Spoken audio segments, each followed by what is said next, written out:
My wife stole our daughter's college fund to build a pool for her lover. My name is Daniel Carter. I'm 52 years old. And 3 months ago I buried the woman I loved, even though she's still alive. It's strange how the sound of an excavator can become the most satisfying melody in the world when it's tearing apart the paradise of the person who betrayed you. As you listen to this, you probably think you understand cruelty, but you have no idea what it feels like to watch your own daughter's future turned into concrete and tiles in a stranger's backyard. She thought I was the boring man who only knew how to work and say no to her whims. She believed my silence meant ignorance, but in my world, silence is the tool I use to sharpen the blade. Today I'm going to tell you how my wife drained our daughter's college savings account, not for an emergency, but to build a swimming pool for her lover, simply because I refused to pay for a fake trip with her friends. If you think I sat around crying in corners, you don't know me. I sat back and watched as she dug her own grave brick by brick, while I prepared the ending she deserved. If you enjoy stories where betrayal has consequences and justice arrives without warning, make sure to like and subscribe. Here, we share real stories of revenge and lessons that are never forgotten. During 25 years, my life moved with the precision of a Swiss watch. I'm a man who believes in structure, in foresight, and in the idea that today's effort is tomorrow's peace of mind. I worked in logistics and project management for 3 decades. My mind is trained to spot leaks, detect inefficiencies, and ensure that every resource is exactly where it should be. Lauren and I built what anyone would call an ideal life. We had a comfortable home, no suffocating debt, and a daughter, Emily, who is the center of my universe. Emily is 18 now. Brilliant, with that spark of ambition I always wanted to protect. From the day she was born, I opened an investment account. It wasn't just money, it was her freedom. It was the guarantee that she could study medicine at the best school without carrying loans for the rest of her life. Every month, faithfully, part of my salary went into that fund. It was a silent pact between the future and me. Lauren was always different. She's the kind of person who lives for display, for the eyes of others. Over the years, her need for external validation grew. She began spending time with circles of people who only talked about appearances, cosmetic procedures, and trips they couldn't afford. I watched her from my quiet sobriety. I'm not a man of luxuries, I'm a man of solid foundations. She saw my austerity as stinginess. I saw it as responsibility. Our relationship became a silent battlefield where she asked and I evaluated. She lacked nothing, but to her, nothing meant not having what the woman next door flaunted on social media. A year ago, the tension reached a breaking point. Lauren came home with a proposal, a disconnect trip to a luxury resort with 3 of her friends. The cost was absurd. I reviewed the numbers, and although we had the cash, it wasn't a logical expense at that moment. We were on the verge of Emily's college enrollment. I told her no. I calmly explained that the money was for the stability of the family, not for a week of beach photos. She didn't yell. Lauren isn't the type who yells. She simply looked at me with cold contempt, turned around and never brought it up again. That was the first warning sign I ignored. Her silence wasn't acceptance. It was resentment fermenting. Around that time, she started spending more time away from home. She said she was helping with the renovation of a distant aunt's house or taking exterior design classes. I, trusting in the inertia of a decades-long marriage, didn't ask uncomfortable questions. Rookie mistake. My routine stayed the same. Work to home, home to work, making sure Emily had everything she needed for her final exams. Lauren became distant but efficient around the house, almost as if she were fulfilling a contract she no longer wanted to sign. What I didn't know was that the trip with friends was never the real plan. It was just a test of control. When I refused the money, she decided she didn't need my permission to access the resources that, legally, were also in her name. You see, out of excessive trust and because of the logistics of our family life, Lauren had full access to the accounts, including our daughter's education fund. I trusted her because she was the mother of my child. That's the weakness of men like me. We believe loyalty is a value shared by default. I started noticing changes in her behavior. She bought new clothes she never wore around me.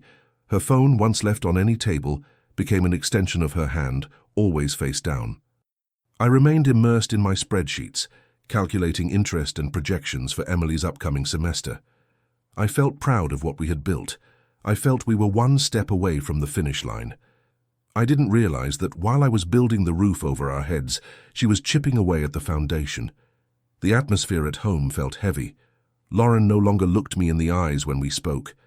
Her answers were monosyllables.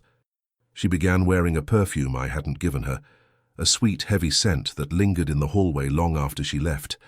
An intelligent man knows when the air changes composition, but sometimes comfort makes us prefer suffocation rather than admit the fire has already begun. I wanted to believe it was a phase, a midlife crisis, something we would get through with patience. How wrong I was. She wasn't going through a crisis. She was executing a raid. She was turning years of my sacrifices into the whim of a man who didn't have half my age or a tenth of my integrity. I remained the provider, the pillar, while she turned me into the unwilling financier of her own disgrace. I was about to discover that the pool where she planned to swim with her lover had been built with the blood, sweat, and future of my daughter. The crack in my reality appeared on a Tuesday afternoon. I went to the bank to settle the first tuition payment for Emily. I carried the university brochures with me and a sense of triumph in my chest. When I sat down in front of the advisor and requested the transfer from the investment account, the man frowned. He looked at the screen, then at me, and back at the screen. He told me the balance was insufficient. I thought it was a system error, a misplaced digit. "That's not possible," I said with the confidence of someone who knows his numbers by heart. But the statement didn't lie. Over the past 3 months, 6 large withdrawals had been made. The account that should have held nearly $100,000 had been reduced to less than $2,000. A dry chill ran up my spine. The name of the receiving account meant nothing to me, but the signature authorizing the transactions was Lauren's. I left the bank walking like an automaton. My mind, trained for logic, couldn't process the theft, because that's what it was, a robbery of her own child's future. I didn't go home. I followed the address of the company that had received the payments, a contractor specializing in luxury outdoor projects and pools. I showed up at the contractor's office posing as the family accountant, saying I needed the receipts for tax purposes. The employee, unsuspecting, printed the project records. It was an infinity pool with a smart heating system and marble finishes. But the project address wasn't our house. It was a small property in an area I barely knew. I drove there with my hands gripping the steering wheel until my knuckles turned white. I parked halfway down the block. It was a modern, pretentious house with a low fence that allowed a clear view of everything. And there it was. A stunning pool shimmering under the sun, taking up almost the entire backyard. And there she was. Lauren sat on a lounge chair, a glass of wine in her hand, laughing. But she wasn't alone. A man much younger than me, covered in tattoos and looking like he hadn't worked a hard day in his life, climbed out of the water and kissed her neck. Seeing my wife in another man's house was a blow, but realizing my daughter wouldn't have a college education, so that man could have a place to cool off, was what broke me inside. I didn't feel the urge to scream or get out of the car and hit him.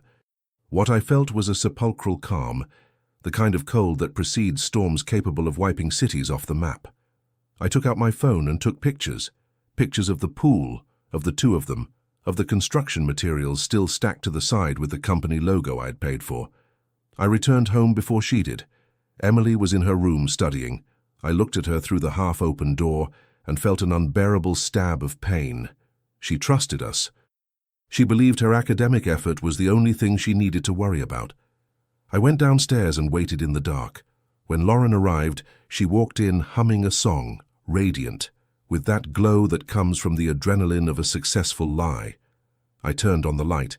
She startled but quickly regained her composure. "You scared me, Daniel.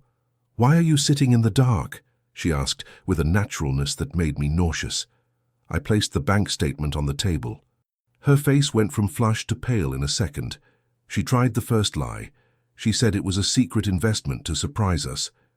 I remained silent. Then she tried the second. that she had gotten involved in a friend's gambling debt and wanted to help. I kept quiet. "I went to the house, Lauren," I finally said. My voice sounded like it belonged to someone else, flat and without emotion. "I saw the pool. I saw the guy." The air disappeared from the room. She didn't apologize. She didn't cry for our daughter. Her reaction was to attack. She yelled that I was a cold man, that I had neglected her, that the trip I refused was the last straw. She said she deserved to have something of her own, something that made her feel alive, and that since I was a bitter cheapskate, she took what was hers after years of putting up with me. "It's just money, Daniel. You can earn it again," she said, with a contempt that burned away the last trace of mercy in my heart. She told me she was leaving, that she couldn't stand my control anymore. She packed a suitcase while I remained sitting on the couch, processing every word. Before leaving, she stopped at the door and looked at me with a cruel smile. "Enjoy your empty house and your spreadsheets. He gives me what you never could." She left, leaving behind the scent of that perfume I now associated with the lowest betrayal a father can imagine. That night, I didn't sleep. I lay staring at the ceiling, realizing the man who had walked into that house that afternoon had died. The one who remained was a crisis manager. Lauren thought she had won because she kept the money and the lover. She didn't understand that she had given me the perfect weapon, the absolute right to destroy her without a trace of remorse. She wanted a pool. I was going to make sure she drowned in it, not physically, but under the weight of the law and moral ruin. The first step wasn't to seek comfort, it was to seek information. The next morning, before the sun had fully risen, I was already sitting in the office of an old contact, an attorney who specializes in what he calls financial reckonings. I placed the bank statement, the photos of the pool and the contractor records on his desk. My request was clear. I didn't want a quick divorce. I wanted a controlled demolition. My attorney, a man who understands that justice is served on stamped paper, explained the situation. Lauren had made a series of critical mistakes. Although she technically had access to the account, the funds were legally tied to an educational trust with specific clauses. By diverting that money to a property that wasn't in her name or mine, but in her lover's, a guy named Ryan, who, as I later discovered, had a history of small-time scams, she had stepped into dangerous territory. It was fraudulent mismanagement of family assets. "She thinks she won, Daniel," the lawyer told me while reviewing the documents. But what she actually did was transfer illicit capital into a third party's property. She didn't just betray you, she defrauded the assets of a minor. My plan unfolded on 3 fronts: legal, financial, and personal. I wasn't going to confront her again. There would be no calls, no angry messages, no pleas. My absolute silence would be my greatest pressure. While she settled into her lover's house, believing herself queen of a small paradise built with Emily's money, I focused on documenting every cent. I hired a private investigator to watch the pool house. I needed to confirm whether this Ryan had any legitimate income. He turned out to be exactly what I suspected, a parasite who lived off the money of vulnerable women to finance his lifestyle. Lauren wasn't the first, but she was the most generous. We discovered that the house wasn't even his.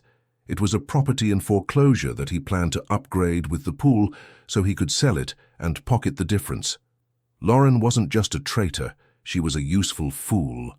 At the same time, I spoke with Emily. It was the hardest conversation of my life. I didn't hide anything, but I didn't ask her to take sides. I showed her the facts. The disappointment in her eyes when she learned her own mother had sacrificed her medical studies for a swimming pool became the fuel that hardened my resolve.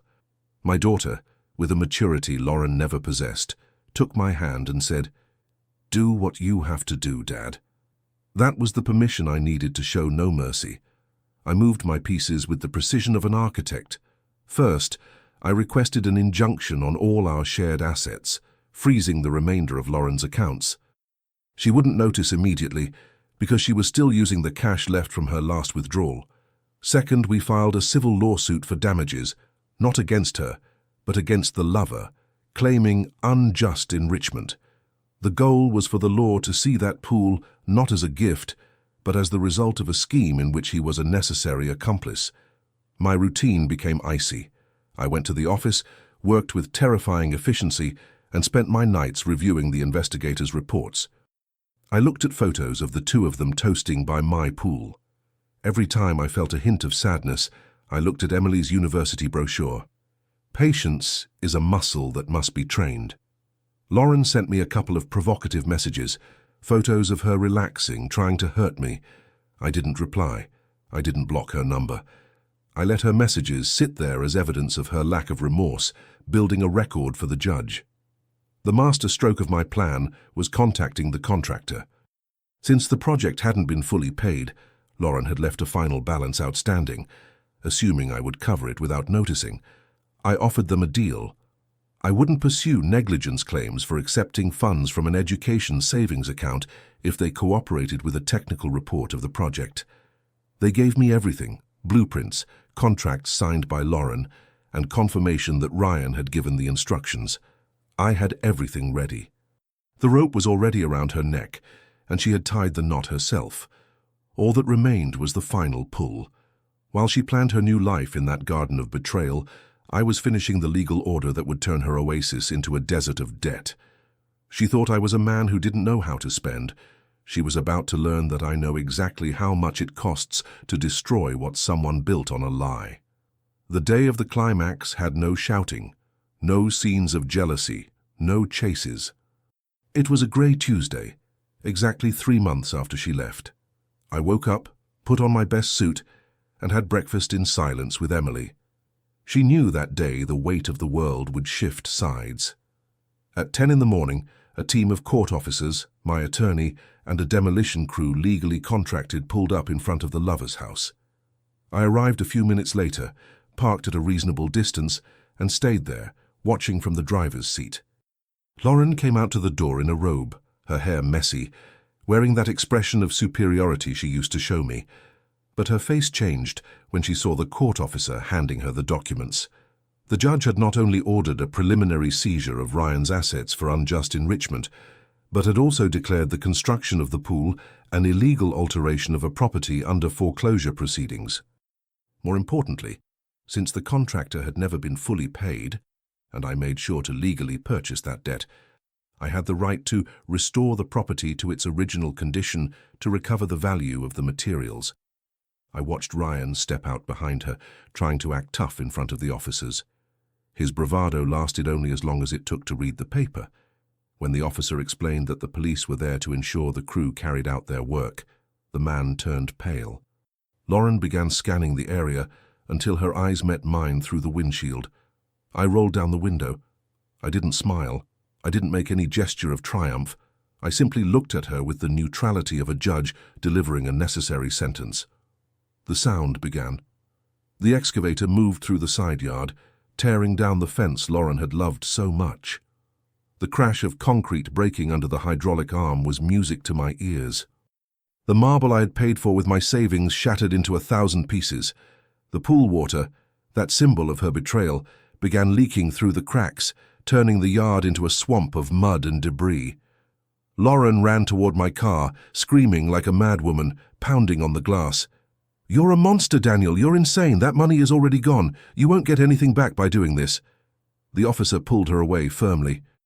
She didn't understand that this was never about recovering the money. The money was already secured through the civil claim that would take her last piece of jewelry and half of her future pension. This was about the aesthetics of justice. I wanted her to watch her fantasy collapse physically before her eyes. Ryan, the great lover, the man who gave her what I never could, did what all cowards do when the ship sinks. He started yelling at her. He accused her of dragging him into legal trouble, said he was going to lose the house because of her, and that he never asked her to steal that money. I watched them argue amid the noise of machinery, dust and mud. Passion turned into hatred in seconds once the financial benefit disappeared. He shoved her back and went inside, locking the door behind him, leaving her outside in her robe, crying over the remains of a pool that no longer existed. I stepped out of the car for only a moment. I walked to the edge of what used to be their paradise. The smell of wet earth and broken concrete was intoxicating. Lauren approached me, defeated, her makeup smeared by tears. "Please, Daniel, stop this. I have nowhere to go. He's going to throw me out," she sobbed. trying to touch my arm with the same hand that signed the withdrawals from Emily's account. I stepped back, avoiding her contact as if she were a stain. "Don't misunderstand, Lauren," I said in a low, firm voice, making sure every word etched itself into her memory. "You didn't lose everything today. You lost everything the day you decided that a moment of pleasure was worth more than your daughter's future. Now the law will handle the rest." I got back into my car and shifted into reverse. As I drove away, I watched in the rearview mirror as the machine finished demolishing the last tiles. The lover was inside a house that would soon be auctioned, and my wife stood in the street, without money, without credit, and facing a fraud lawsuit that would follow her for the rest of her life. I had an appointment at Emily's university. I needed to deliver a check, the result of a personal loan I had already planned to repay with the liquidation of Lauren's assets, to secure her first semester. Justice isn't always fast, but when administered by a patient man, it is absolute. The divorce process was a technical slaughter. Thanks to the evidence of diverted funds and her lover's complicity in the construction, the judge showed no mercy. Lauren lost all rights to our shared properties as compensation for the theft from the education fund. There was no reconciliation, no late-night calls asking for forgiveness that I was willing to answer. The last time I saw her was in the courtroom. She looked 10 years older, her gaze empty. Carrying that bitterness only those who realize they bet everything on a losing hand possess. Ryan, for his part, disappeared as soon as the property seizure became official. As expected, his love for Lauren ended where his legal troubles began. She ended up living in a small rented apartment, working a basic administrative job that barely covers her legal expenses. The glow of social media and imaginary trips faded forever. Emily is now in her second year of medical school. She's the top of her class. Sometimes I look at her and wonder if she knows how much it cost me to keep her world intact. But then I realize she doesn't need to know. That's a father's job, to be the wall that holds back the tide, even when you're breaking inside. Our relationship is strong, built on a truth that hurt but ultimately set us free. She doesn't talk about her mother, and I don't mention the name of the woman who almost stole her dreams. I learned that intelligence without ethics is just a shortcut to ruin. Many men in my position would have burned the house down or done something reckless in a moment of rage. I chose to use my mind. Rage is a fire that consumes you too. Strategy, on the other hand, is a cold that only freezes your enemy. I don't see myself as a hero, nor as a villain. I'm simply a man who protected what was his, and made sure that the one who tried to destroy his home received the detailed invoice, with interest and penalties included. Sitting here, looking at the results of my planning, I understand that peace comes at a very high price, but betrayal comes at an even higher one. Sometimes the best revenge isn't revenge at all. It's watching life collect its debts. If this story felt as intense to you as it was for me to live through it, leave a like and tell me in the comments what you would have done. And if you're not subscribed yet, turn on notifications so you don't miss the next stories.